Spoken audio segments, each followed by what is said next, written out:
Tonight it's a little bit of a different topic. I want to talk about retreatment essentially. But if we're going to talk about how to do it, we also need to talk about why we do it and when we do it. So the basic outline of what I want to cover tonight firstly is when is root canal retreatment required, and what are the other alternatives that might be done or could be done at times. And then we'll talk a bit about the techniques, and I'll briefly cover removing crowns and removing posts, and then spend a bit more time on removing root fillings, because that's probably most of what you want to hear about. I'm sure you've all taken crowns off teeth at times, and that's not particularly difficult. But then what do you do once you remove the root filling, and how do you manage the case? And then I'll show you a little bit about some outcomes, some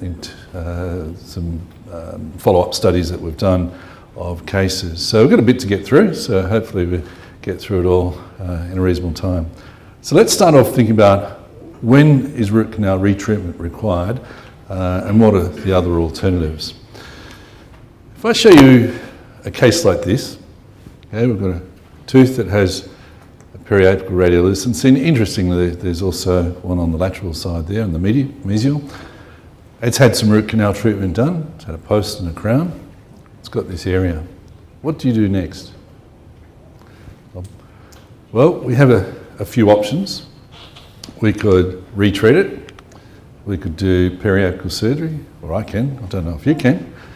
You might choose to take the tooth out and replace it with a prosthesis, or we might leave it and review it. A lot depends on the circumstances of the patient. But what's the best option for this patient? Just think to yourself, what would you do? Which of those options would you choose? You don't have to tell me, but I think you're all wrong. Okay, I've misled you. Because what you haven't done is to make a diagnosis. You make a diagnosis, then you know what to do. So what is that periapical radiolucency? And why has it occurred? And in this case, we could say the same about the lateral one. Why has that happened? If you know the answers to those questions, then you know what the management options are and how to treat it. So let's think about that. What's the diagnosis? Well, let's sort of concentrate on the periapical radiolucency first of all. When we see a radiolucency associated with any tooth, it doesn't matter whether it's root filled or not. There are a number of things that the diagnosis could be. So our differential diagnosis, based on the classification that we use at the school, and it's been published in this journal here, and certainly some of you should be really familiar with that because you've heard me talk about it before, particularly UWA graduates. There are a number of things that radiolucency represents, and of all the things on the classification, there are two that are not there. They're the primary acute apical periodontitis and the primary acute apical abscess, because they don't present as radiolucencies. But all of these do. And there are different managements for those conditions. So it's essential that you actually have a diagnosis to know what the problem is before you even think about what sort of treatment to do. And that's why I say I misled you, because I said to you, what are you going to do? And I hope some of you thought to yourself, I'm going to examine this patient and find out what's really wrong first. But probably most of you didn't do that. You started to think about retreatment and extraction and surgery and so on. If the diagnosis was any of these conditions here, then the treatment to do is retreatment. Secondary acute apical periodontitis is caused by an infected root canal system. Doesn't matter whether the tooth is root filled or not. Same with chronic apical periodontitis, probably one of the most common conditions we see, certainly as an endodontist. Most of my patients have chronic apical periodontitis. It's caused by an infected root canal system. A secondary acute apical abscess and a chronic apical abscess, they're both caused by an infected root canal system. Same with the periapical pocket cyst. You have to have an infected root canal system for these things to occur. So if it's the canal that's infected, there's no point in doing periapical surgery, for instance, to chop off the end of the tooth root and stick some sort of filling material in there, because you still have an infected root canal system. And you have to think, why is the canal infected? And we'll come back to that. If it was a foreign body reaction or an extra-radicular infection or a periapical true cyst, then the management would be to do periapical surgery. But these things all follow on from an infected root canal system. So you need to do retreatment first before you think about doing surgery. If it was a periapical scar, you don't do anything. You simply wait and see, keep it under review. It's very difficult to diagnose a scar from one radiograph though. You need to have the history of what was there before the treatment and follow it up over a period of time.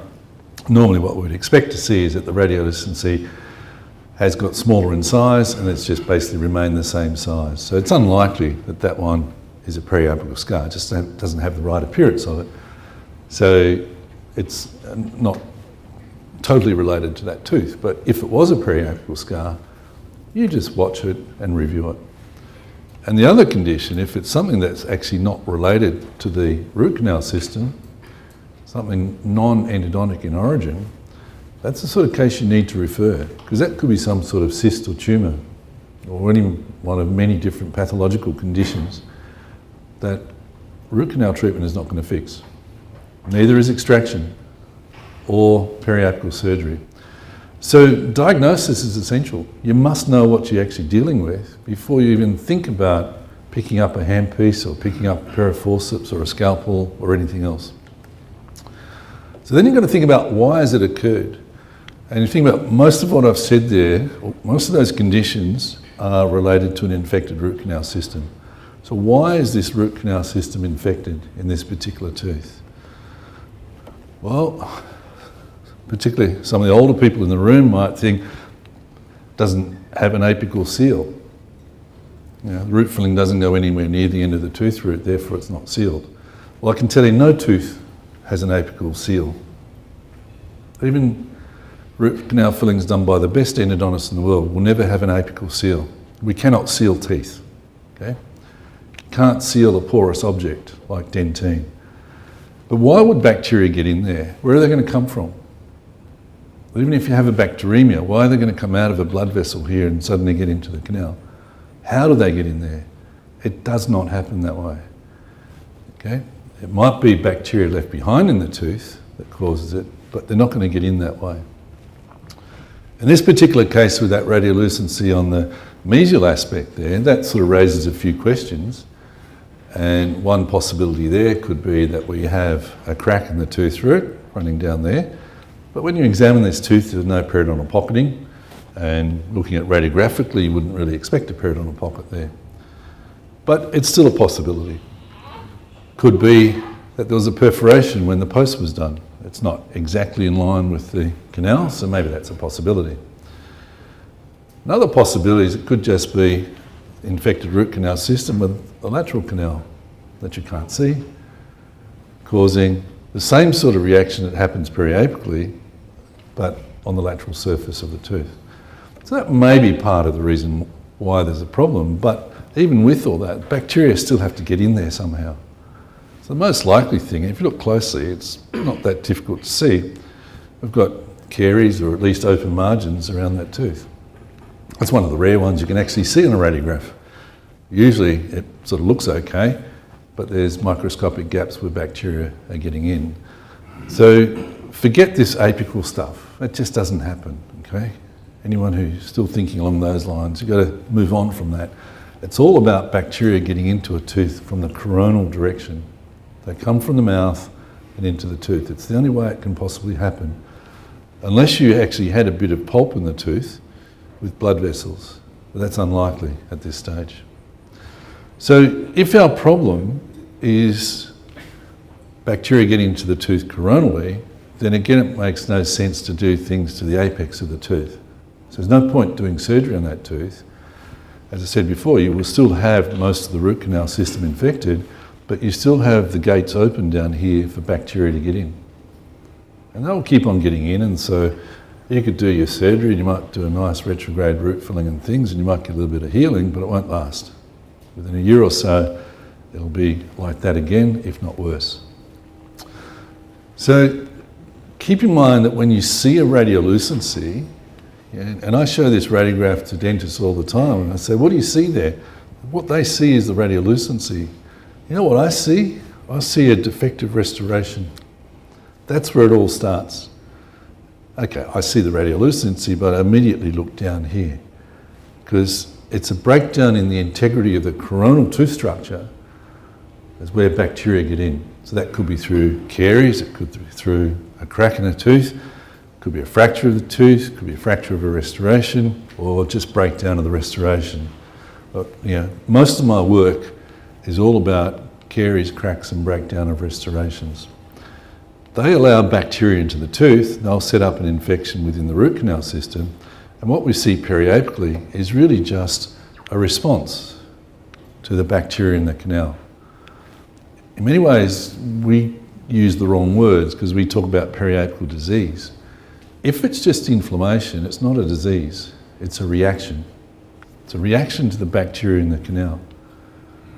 It can develop into a disease if bacteria move from the canal and out into the periapical tissues when it becomes, say, an abscess or an extra-radicular infection, or we might get cellulitis, or it might develop into a cyst. But most cases that you see, it's inflammation. So think of it as a 1, 2, 3 system. Number one is breakdown of the restoration or the caries or the cracks. That allows bacteria in. Bacteria set up themselves in the root canal system and the body responds to that through an inflammatory response. And it's a battle zone that occurs at that apical foramen. And most of the time it's a bit of a balance. That's why we see lots of people with chronic apical periodontitis. But every now and again the bacteria win the battle for a while, and that's when you have an acute apical periodontitis or an acute abscess or cellulitis. That's when they might come in for treatment. Now this case is a tooth that has no root filling, but let's put a root filling in there. The situation is exactly the same. It doesn't matter whether there's a root filling in there or not. It still starts from here, and then you have the bacteria get into the canal and set up the periapical response. Still a 1, 2, 3 system. But let's look at what happens when you treat it then. Let's get rid of that restoration that's causing the problem, clean the canals out, disinfect them, and eventually we fill them. But it's the disinfection that's the big thing, to get rid of the infection, and blocking the pathways of entry, stopping more bacteria getting in. You'll then get healing. So you're seeing a little bit of healing there, and a couple of years later, it's pretty much fully healed. If we change the case to a tooth with a root canal filling, it's exactly the same. Okay, this one healed a bit more quickly, but it was a smaller area.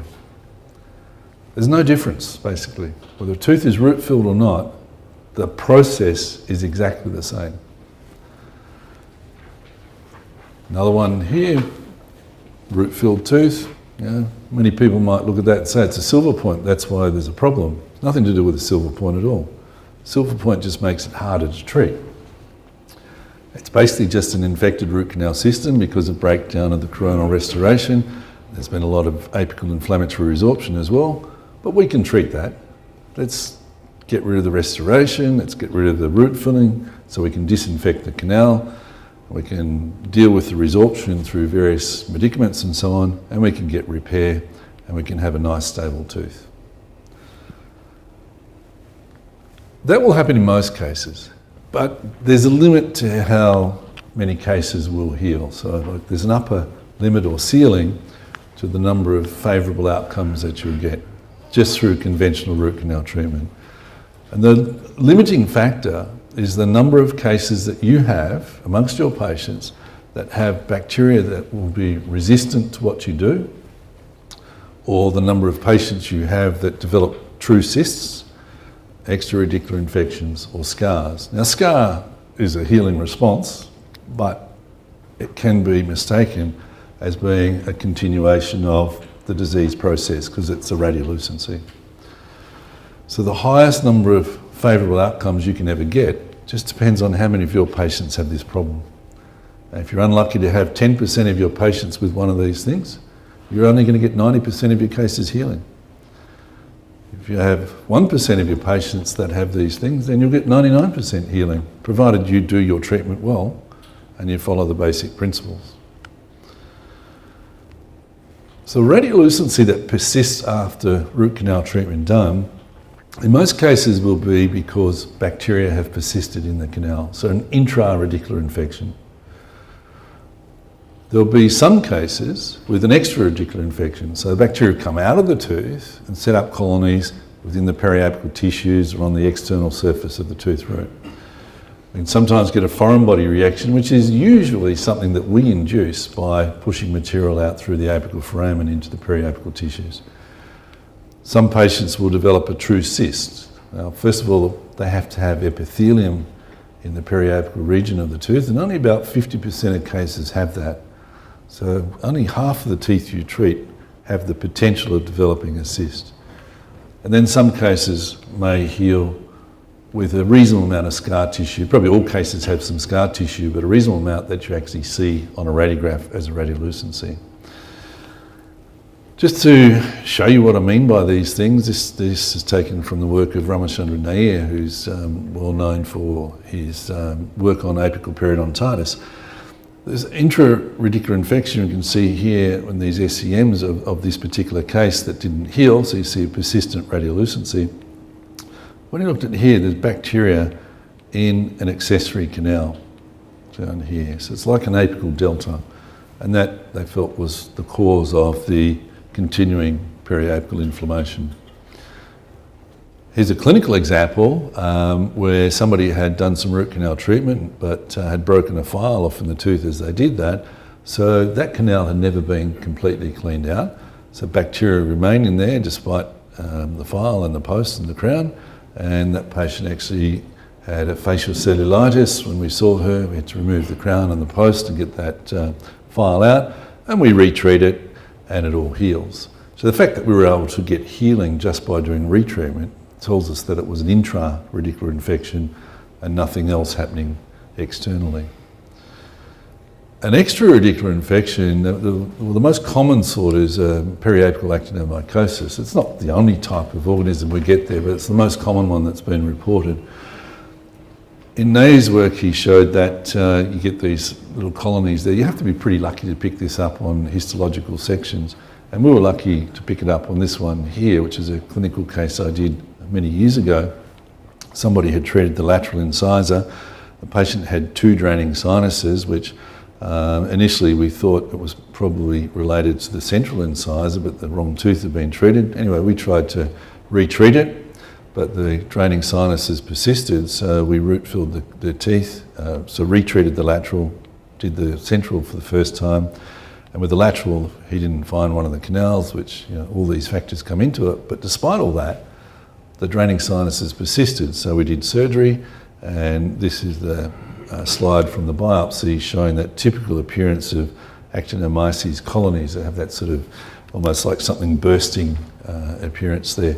And following the surgery, everything healed quite nicely. So that was an extra-radicular infection, but it's associated with infected root canals. So you still have to do the root canal treatment first. Foreign body reactions, I'm sure you've all caused some foreign body reactions if you've ever done root fillings. It will happen occasionally. We try to minimise it, but we know that if we push a bit of material out through the end of the canal, there's always the potential that this could happen. And it's not necessarily just the cement you use. It might be the gutta perca, it might be your medicament, it might be your irrigant, it might be powder off your gloves. There's been reports of that. And sometimes it's things that patients have stuck up into their teeth. When they have a hole in their tooth and try and get food and things out, they often push it further up. So these things can happen, and the only way you can deal with that is to do surgery. Then there's the periapical true cyst. Now, the difference between a pocket cyst and a true cyst is that the pocket cyst has an opening, and that's why it's called a pocket cyst. Just like the pocket in your shirt or your trousers, there's an opening. With a pocket cyst, the opening communicates with the root canal system. But when it's a true cyst, and it's called a true cyst because the cyst is defined as an epithelial line cavity and a complete lining, so there's no opening there.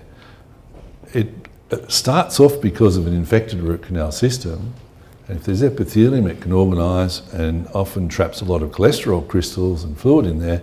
And you can see that this cyst here is actually, although it's near the end of the tooth root up here, it's actually not communicating with the root canal system anymore. So you do your root canal treatment, it's not going to get rid of the cysts. It'll get rid of the infection within the root canal system, and you might even get some healing periapically, but you'll never get rid of the cyst. You have to actually surgically remove it. such as this one here. And then a scar, and every endodontist or anybody who's ever done periapical surgery a reasonable number of times will make the mistake at times of doing periapical surgery, and when the biopsy comes back, it comes back as a scar. And that's what happened in this case here. Root canal treatment was done, this radiolucency persisted, so they did surgery, and when Ram Nair did the histology on it, it was just a fibrous sort of connective tissue being scar tissue. So the difficulty with scars is actually being able to diagnose them radiographically, because they look like, and they are a persistent radiolucency, but they look like other conditions that could cause a radiolucency to persist. So even with really good quality root canal treatment based on biological principles, you will still have some cases that may not heal. But if you do the treatment well, you'll have more cases heal. And particularly what you should be aiming at doing is removing bacteria from within the root canal system and keep everything in the canal. Don't have things go out through the apical foramen. And I know there are a lot of dentists and endodontists around the world who think that you have to have things go out through the end, otherwise you can't say you've got to the end of the canal. That's just barbaric, and it shows no understanding at all of anatomy of the root canal system or any understanding of the healing response that you get. Bacteria are not in the periapical tissues usually, they're in the root canal system. So keep everything in the canal. And so with good aseptic techniques, get rid of whatever's caused the disease, the defective restoration or crack or whatever it might be, disinfect your canal with irrigants and medicaments, have good interim and temporary restorations and a good final restoration. Most of your cases will heal. You just have to make sure you go through the whole process and don't take any shortcuts, and think biologically as you do it. Don't think mechanically. It's not all about the files. Files have nothing to do with disinfection. Files just make a hole bigger, that's all. It's all about how you can disinfect the canal. It's not about how you fill it either. I can show you a lot of cases where you get healing without any root fillings and without any filing. It's all about disinfection and keeping everything in the tooth. So there's an upper limit to how many cases you're going to heal just with conventional root canal treatment. And as I said before, it depends on how many cases you have with resistant bacteria, true cysts, extra-radicular infections and scars. So that's the limiting factor, and you're never going to get 100%. Anybody that gets 100% is either incredibly lucky that they never have a patient with any of these, or they're lying and manipulating the data. And how often do these things occur? That's the interesting thing. We make a big deal about them, but how often do they occur? The answer is we don't know, because nobody has been able to study that, and I don't think we're ever going to find out. We can look at biopsy studies, and if you just look at the first column here by Nair, that particular study had certain criteria for inclusion. So they're all teeth where the patients had presented with pain, the teeth had been extracted, and to be included in the study they had to have that soft tissue lesion attached to the end of the tooth root. Because what he wanted to do was look at the relationship of that soft tissue lesion to the root canal. Not just to the tooth root, but to the root canal. Think of how many teeth you extract, how many of them have that tissue attached? Half? Probably not. I haven't done extractions for a long time, but if I think back on how many I did, there'd probably be maybe 10%, 20% maybe. So a lot of teeth were not included. And that's not a criticism of the study, it's just what they were looking for. And so, given that a lot of the patients were presenting in pain, we had more cases of a periapical abscess than you did of just inflammation, and possibly more cases of cysts because of that requirement to be attached to the tooth root. Whereas in my study here, these are surgical biopsies taken when we do periapical surgery. And in all my cases, so I shouldn't say all, but the vast majority of the cases had root canal retreatment done first. So we're not so likely to have an abscess because we've controlled all that through the initial treatment. We're more likely to have persistent inflammation because of things like foreign body reactions, reasonably high there. And this one from New Zealand was also similar, about 25% foreign body reactions. And one of the main reasons why the cases in this study had surgery was because they had had surgery before with things like amalgam used as a retrograde filling material. So each of these studies has certain things about it that affect the results. And so we still don't know how often these things occur because we only do surgery on some cases. And not everybody does a biopsy on every surgical case. But if we summarise it from those tables, the number of cases that you could say had the persistent radiolucency because of bacteria within the canal ranges from maybe 35% up to about 83%. And that's certainly the majority of them there. A small number have an extra-radicular infection. A small number have true cysts. A reasonably high number have foreign body reactions, but only in 2 of those studies. And a few have periapical scars. But the key thing here is to remember that these are just biopsy studies and they're very limited in value in terms of trying to come up with the incidence of these things in the wider population. In fact, you cannot use it to say, for instance, you can't say that 9% of periapical radiolucencies will be a true cyst. If that was the case, only 91% of cases are going to heal at best. But we get better than that with our healing. So this is only the percentage of the biopsies examined. It's not the percentage of the population. And then we think, how often do we do surgery? Well, when all that data that I showed you for the cases I had was from this period of time. And in my practice at that stage, just under 11% of my cases had surgery. So I'm only basing those figures on 10.5% of my cases. But now when I looked at my cases 10 years later, I was only doing surgery on 1%. Another 10 years later, I was only doing it on 0.1% of my cases. And if I did it again today, it's probably even less than that. And quite a few of the cases that we do surgery on are for things like resorption, not just for persistent radiolucencies. And part of the reason for that is we've cleaned up all the cases that people were doing surgery on years ago when they didn't know what they were doing, sticking amalgam and things in the end of tooth roots when it's inappropriate. That's sort of happened largely through education, hopefully, and people realising that that sort of approach doesn't work. So these were often redoing surgery that should probably have never been done in the first place. So now we only do surgery when we really need to do surgery. So it's not a very common procedure. So when you're faced with a tooth that has a radiolucency associated with a root-filled tooth, you have your diagnosis as the first stage. It becomes obvious what your management's going to be. So if you think it's infection within the root canal system, the logical thing to do is retreat the root canal system because that's the simplest and the most effective way of disinfecting the tooth and getting healing.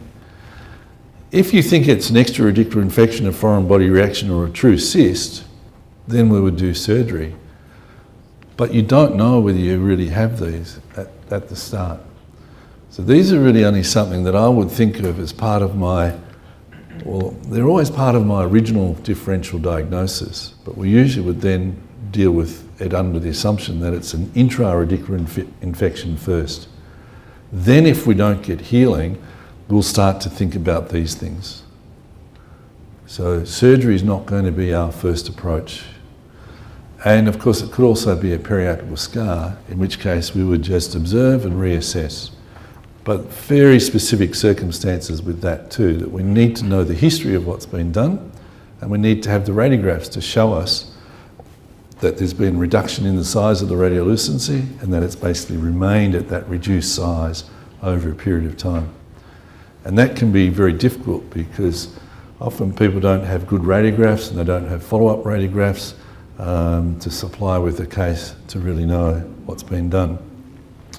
I really would say poor radiographs is a major problem in the profession. We need to do a lot better than what we do. The next problem then with all these things is it's very difficult and usually impossible to differentiate between them when we do our clinical and radiographic examination. They can all look the same. If I show you these 5 cases, now you can cheat a little bit here because you've already seen this one, and you've already seen this one, and you've already seen that one, so you should know what they are. But if you hadn't seen them before and hadn't heard me talk about them, can you tell which one of these cases is a true cyst, which is an extra-radicular infection, which is a foreign body reaction, a periapical scar, or an intra-radicular infection?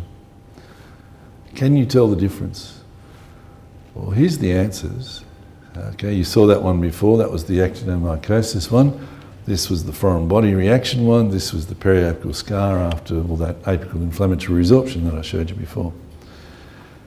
These 2 in particular, though, can you tell the difference between them? No, you can't. I certainly can't. I know a bit of the history of the teeth, so that sort of helps, obviously. But you can't tell whether this is an intra-radicular infection or a true cyst. Same here. After treating it, I know this was an intra-radicular infection because all I did here was retreat the canal. I didn't have to do surgery or anything, and it healed beautifully. This one, I did the root canal treatment again, and that radiolucency persisted over a period. We did some long-term dressings and things, and it wasn't getting any smaller. So after about a year or so of dressing it, we decided we need to root fill it and do surgery. And so I had a biopsy that then told me this diagnosis. So we have a problem that it's difficult to differentiate between these conditions. So our usual approach would be to firstly assume that we have an intra-radicular infection. And that's also related to these, as I said before. We would retreat first because these things usually are associated with an infected root canal system to begin with. So we would retreat first, and then if we're not getting healing, that's when we think about another approach. So just to sort of try and put all that together a little bit and to add a slightly different perspective to it as well, because I've only been talking about things that have, say, treatment where it's been done just recently. What about the cases that were treated 10 years ago, for instance? Should you think about them the same as a case that was treated 2 years ago? Well, my answer is no. It's a different situation altogether. So what I think we should be doing when we're looking at a tooth that's root-filled and it has a periapical radiolucency is you need to know when the treatment was done, because it may be different. So was it done reasonably recently? And there we talk about less than 5 years. Why 5 years? It's because we know that some cases take up to 5 years to heal. Okay, most cases sort of heal within a couple of years, but certainly there are some cases that have very slow healing, or maybe they have episodes of fast healing and then slow healing. And the guidelines that are pretty much accepted throughout the world now is that 5 years is the sort of time when you can sign off on something. You can sign off on it earlier if you have good evidence of healing, but if a radiolucency is persisting after 5 years, it's probably not going to get any better. So they're different to ones where the root treatment's been done a long time ago, and now you have a radiolucency. The ones that have been done a long time ago, now there's a radiolucency, I think it's a new disease process, starting all over again. You can't say the root canal treatment has failed. Treatment doesn't fail, the operator fails, okay? But something that has a radiolucency 10 years after the root treatment was done doesn't mean the treatment or the operator has failed. It's a new problem. The tooth has become infected again. For example, here, I want you to look at the canine. This is 20 years after the original root canal treatment was done. Now, I don't think anybody here would say that's a good root filling. Am I right? I hope you agree with me. It only goes to about here. But look at these others too. They're just as bad. The central's got a fractured spiral filler in it too. All done 20 years ago. This one's just getting a radiolucency developing now. So has that root canal treatment failed in any of those teeth? No. It's been good. It did the job that it needed to do at the time. Whoever did this treatment got rid of the infection. If it was an infected canal or if it was pulpitis, he got rid of the pulp. And it's been stable up in these two teeth, still stable. In the other one, it's just starting to show signs of problems now. Why is it showing signs of problems now? It's nothing to do with the original treatment.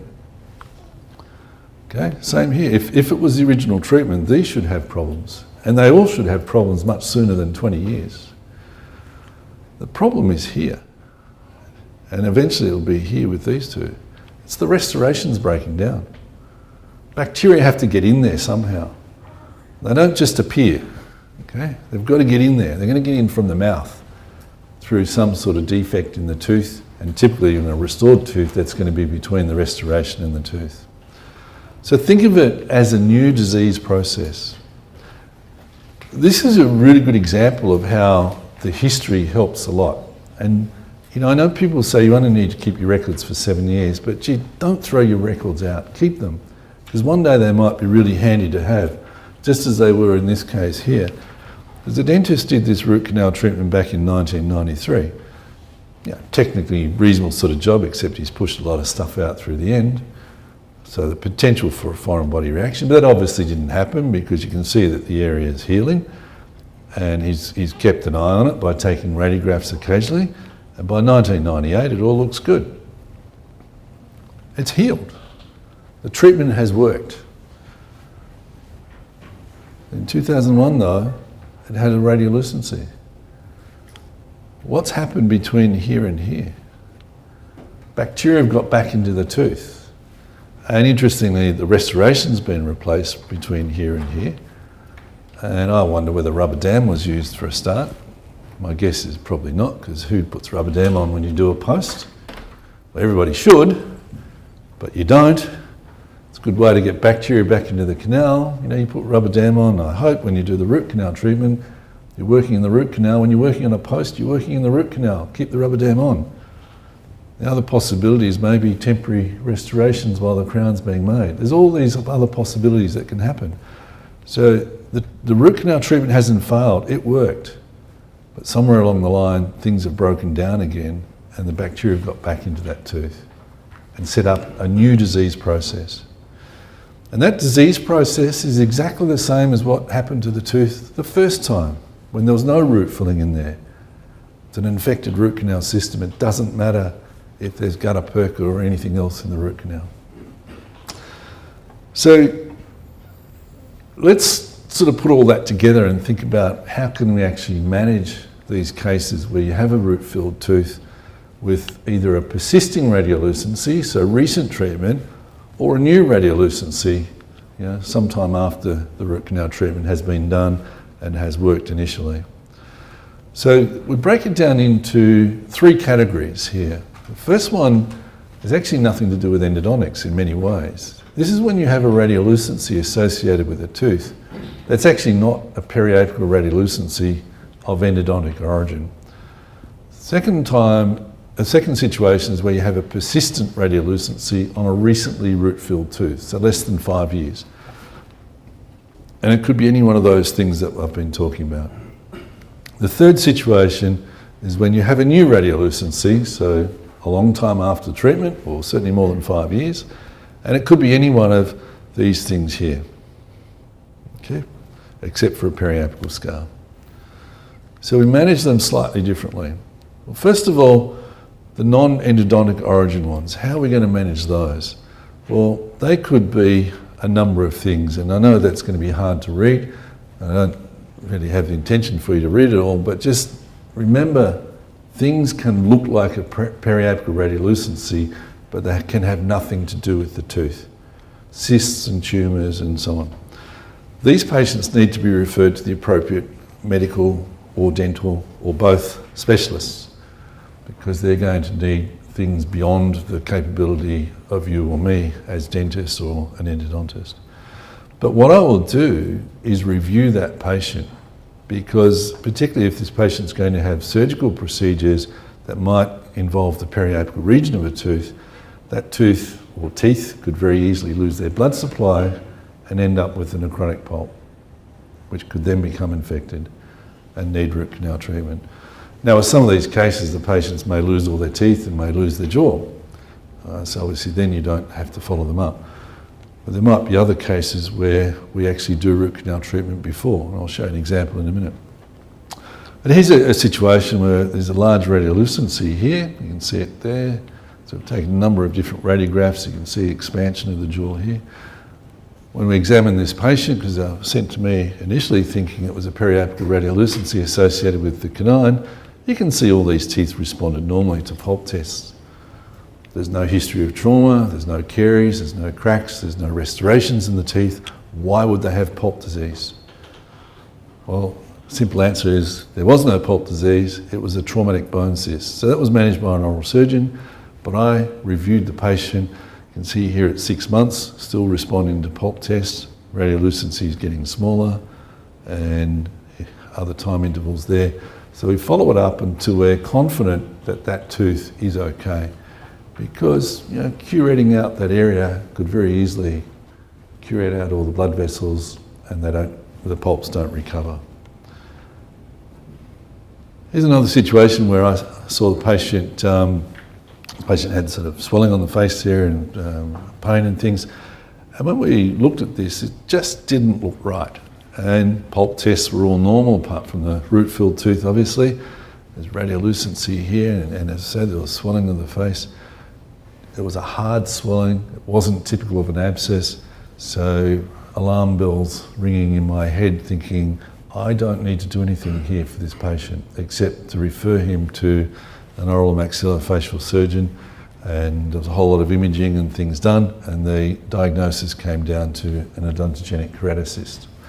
Now, in conjunction with the oral surgeon and an ENT surgeon who was involved with this case, we decided to do root canal treatment on these teeth prior to surgery, because with all the scans and things, it looked like these teeth had very little chance of the pulp surviving. There was also the possibility that he was actually going to lose his whole maxilla on that side, which would have meant the root canal treatment was a waste of time, but we still thought it was a better way to go in the long term and hoped that he could keep his maxilla. And that fortunately did happen. So we did the treatments beforehand, and I don't know if you picked up, I'll just go back here, that some of these teeth have pressure resorption happening here, so the apices are sort of flattened out in unusual shapes, which makes it hard to keep your root filling in the canals. And that was one of the reasons why we wanted to do the root treatment first, because it's better to do that first, that can all be trimmed up at the time of surgery, rather than having the surgery and then deciding it has to be done and you've got these teeth that don't have any apical constriction to them. And you can see this is sort of healed, there's a bit of scarring and things there, but that's not unusual with that degree of surgery that he had. So those cases, we don't really manage the lesion as such, but we do need to manage the teeth and make sure they're okay or treat them. So let's look then at the persistent radiolucency. So a tooth that's had root canal treatment done within the last 4 or 5 years. The first thing I would do is retreat it. I'll come back to this one over here where you do know the treatment details, but in most cases, particularly in my situation, I don't have the details of treatment because people don't give it to me, or the patient doesn't remember whether they had the treatment done or whatever it might be. So we retreat first, and then you review the patient. And typically that'll be about 6 months or so after the treatment. And a lot of these cases, I would have done some long-term dressings as well to get some early signs of healing before I do my root canal filling. But we always review around about the 6 month mark. And at that stage, there are several possibilities. Your radiograph may show that there's been complete healing. If that's the case, great. Restore the tooth, keep it under review then every few years. You should take radiographs of root-filled teeth, I think, every 3 to 5 years. The radiograph at the review may show that the radiolucency is a bit smaller, but it hasn't completely healed. Or there may be no change in the size of the radiolucency. In either case, we keep it under review, because we want to follow through, and hopefully it'll move across to here when it's healed, and it can be restored and followed up. Sometimes, particularly if the radiolucency has reduced a little bit in size, you might continue to follow up, and over a period of time you may decide that you have a periapical scar, in which case you just need to keep it under review. The ones over here though, if the radiolucency increases in size, then the first option you might follow is to wait a bit longer and review it again.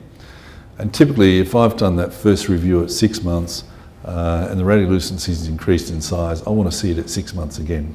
So that'll be 12 months post-operatively, because I'm a bit concerned if it's getting bigger. You might be lucky occasionally, and it may be getting smaller by then, in which case you can keep reviewing it and hope it ends up over here. But chances are it's not going to do that. It's going to keep increasing in size. And then I start to think that I have a periapical condition, so not just an intra-radicular infection, but either an extra-radicular infection, a periapical true cyst, or a foreign body reaction. In which case our options are either to do periapical surgery or extraction. And hopefully we can do periapical surgery. Some patients may not want that done. Some teeth may be too complicated. Some may have anatomic considerations that mean surgery is not a good idea, and so on. So sometimes extraction will be the best option. If you do periapical surgery, you're back up here again, back to the review phase. And after surgery, the same sorts of things can happen. So you've got to follow it through. If it's a case where you know the treatment details, so maybe it's been done in your clinic, maybe you did it yourself, and the root canal filling seems to be okay, at least on radiographic assessment, which doesn't necessarily mean it's okay, it just looks okay, then keep it under review. Keep following it up for a bit longer, because it could end up over here. Or it may get bigger in size, in which case you may end up doing surgery or referring it for surgery. And by the way, I don't think general dentists should do periapical surgery, but that's another story. You should refer it to an endodontist. Or you may keep reviewing it and it may look like it's getting a bit smaller. You may think it's a periapical scar. Keep reviewing it and hopefully you can restore it and follow it through even further. That looks a little bit complicated, but the summary is very simple.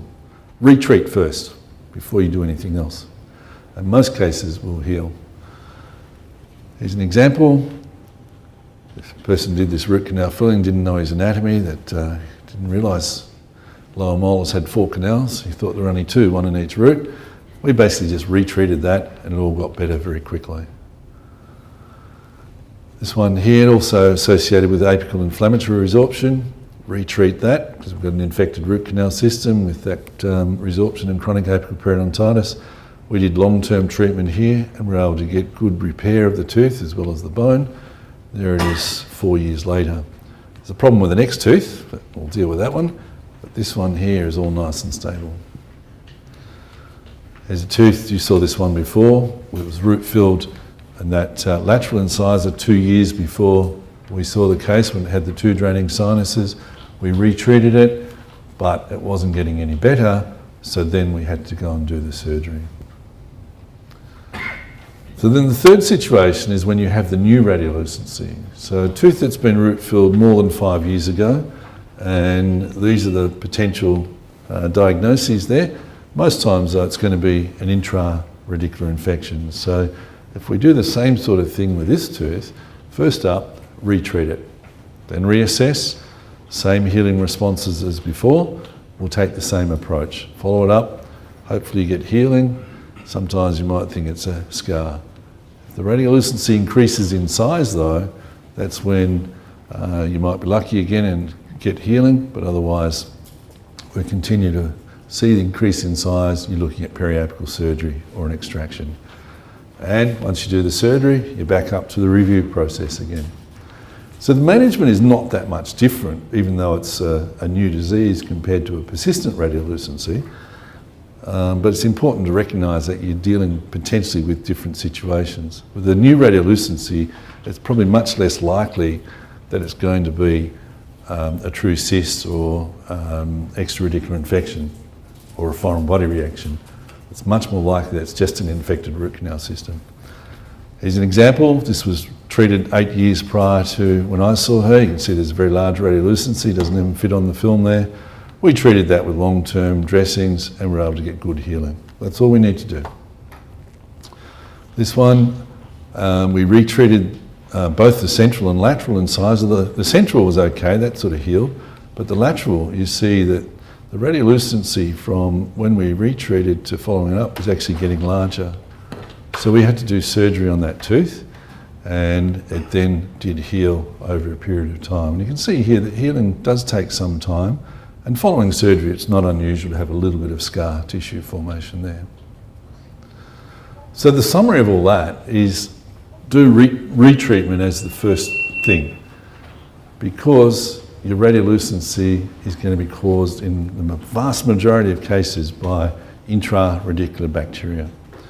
And if you do the retreatment first, we know that the treatment is a lot more predictable and you'll have a higher rate of favourable outcomes because you're dealing with the true problem and you're getting rid of the cause of the problem. We also know then that if you don't get healing, okay, we go on and do surgery, and if we have retreated the tooth first, we get a much higher rate of healing than if you just did surgery in the first place.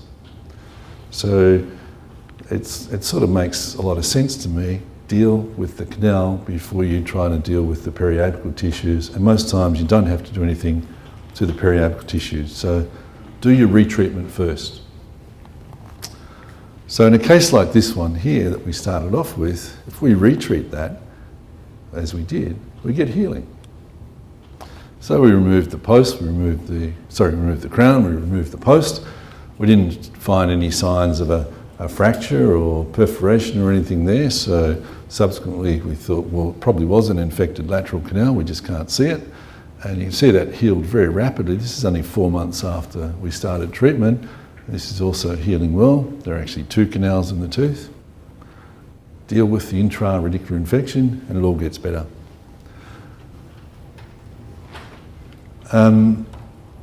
Another situation which I just want to briefly mention, I won't go into a lot of detail here, but I often get asked the question, should you redo the root filling even when it looks okay? This particular case I think is a good example. The patient was referred to me because of this tooth here that has a radiolucency, and the patient wanted to have a crown. And I said to the patient, are you just going to have a crown on that tooth or both teeth? She said, I can't afford both, so I'm just going to have the one.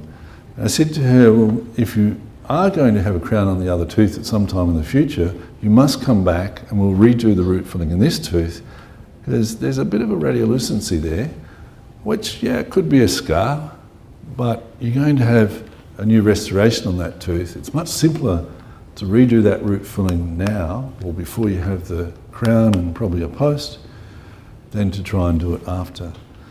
And I wrote back to the dentist and basically said the same. Anyway, we went ahead and treated this tooth here. My answer, or my advice, is always redo a root filling. Don't accept an old root filling and then put a restoration on it, because as soon as you start cutting into that tooth, you're disturbing it. And you don't use rubber dam, bacteria get in, you use temporaries, bacteria get in, and so on. It's much easier to do it before you try to restore the tooth. And think also, why are you restoring the tooth again? Well, usually it's because the restoration's no good. Yeah, even if it's just an aesthetic thing, probably if restoration's been there for a while, you've got